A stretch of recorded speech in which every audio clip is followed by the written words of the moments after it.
అందరికీ నమస్కారం. ఈరోజు వృశ్చిక రాశి వారికి జరగబోయే శుభాలు మరియు అశుభాలు ఏ విధంగా ఉన్నాయో తెలుసుకోబోయే ముందు ఒక చిన్న రిక్వెస్ట్. ఈ వీడియోని ఇంకా లైక్ చేయకపోతే వెంటనే లైక్ చేయండి. ఛానల్ ని సబ్స్క్రైబ్ చేయకపోతే వెంటనే సబ్స్క్రైబ్ బటన్ క్లిక్ చేసి పక్కన ఉన్న బెల్ ఐకాన్ ని యాక్టివ్ చేసుకోండి. వీడియోని చివరి వరకు చూడండి.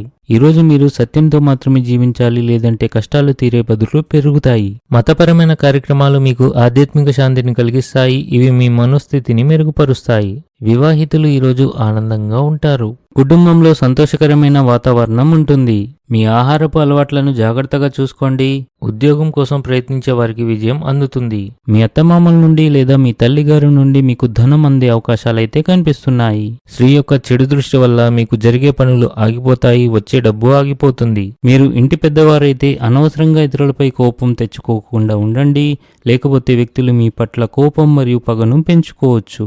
జ్యోతిష్యం మరియు ఆధ్యాత్మిక శాస్త్రాల పట్ల మొగ్గు పెరుగుతుంది. క్రీడలలో పాల్గొనడం మీ ఆత్మవిశ్వాసాన్ని పెంచి మీరు కొత్త సవాళ్లను స్వీకరించేందుకు ప్రేరణగా పనిచేస్తుంది.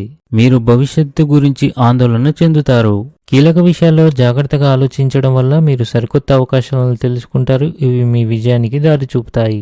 ఈ రాశి వారు ఆకస్మికంగా దూర ప్రయాణం చేసే అవకాశాలు ఉన్నాయి. ఆర్థిక రంగం మెరుగ్గా ఉంటుంది. విస్తరణకు కృషి చేయాలి, జాగ్రత్తగా ముందుకు సాగాలి. ఈ రోజు అదృష్టం మీ వైపు వచ్చే రోజుగా ఉంది. ఆఫీసులో సానుకూల వాతావరణం సృజనాత్మకతను ప్రోత్సహిస్తుంది. ఇంటికి అకస్మాత్తుగా అతిథులు రావచ్చు. అధికారులు మీ అభిప్రాయాల్ని ప్రశంసిస్తారు మరియు మీ అభివృద్ధిపై దృష్టి పెడతారు. ఇంట్లో ఏదైనా ఎలక్ట్రానిక్ వస్తువు పాడైతే భారీ ఖర్చులకు దారితీస్తుంది. తప్పుడు ఆహారపు అలవాట్ల వల్ల కడుపు నొప్పి రావచ్చు. ఉద్యోగంలో ఏదో ఒక టెన్షన్ ఉండవచ్చు. వ్యాపారస్తులు డబ్బు లావాదేవీల గురించి ఆలోచించాలి, లేకపోతే మీరు ఆర్థికంగా నష్టపోతారు. ఈరోజు అదృష్ట సంఖ్య వచ్చేసి 9. ఈరోజు అదృష్ట రంగు వచ్చేసి బంగారం రంగు. ఈ విధంగా ప్రతిరోజు మీ రాశి ఫలాలను తెలుసుకోవాలంటే ఈ వీడియోని లైక్ చేసి మీ మిత్రులందరికీ షేర్ చేయండి. ఛానల్ని తప్పకుండా సబ్స్క్రైబ్ చేయండి.